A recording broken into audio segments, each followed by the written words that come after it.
Job chapter 39 and verse 1. Knowest thou the time when the wild goats of the rock bring forth? Dost thou mark the calving of the hinds? Dost thou number the months that they fulfil, and knowest thou the time when they bring forth? They bow themselves, they give birth to their young ones, they cast out their pains, their young ones become strong. They grow up in the open field, they go forth and return not unto them. Who hath sent out the wild ass free?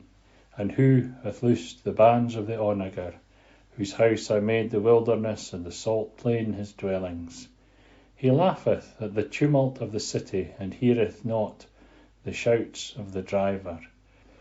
The range of the mountains is his pasture, and he searcheth after every green thing.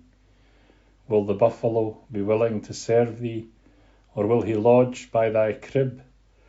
Canst thou bind the buffalo with his cord in the furrow, or will he harrow the valleys after thee?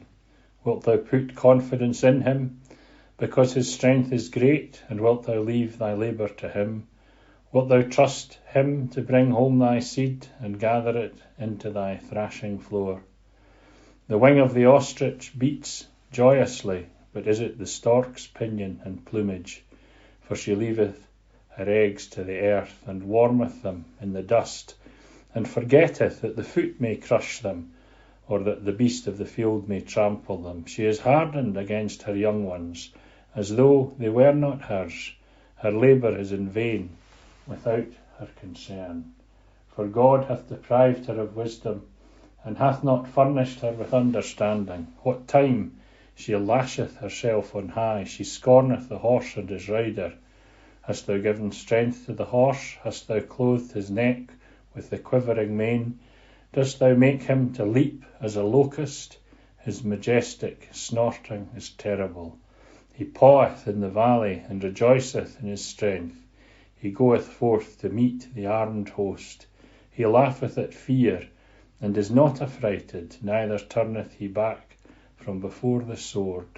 The quiver rattleth upon him, the glittering spear and the javelin. He swalloweth the ground with fierceness and rage, and cannot contain himself at the sound of the trumpet.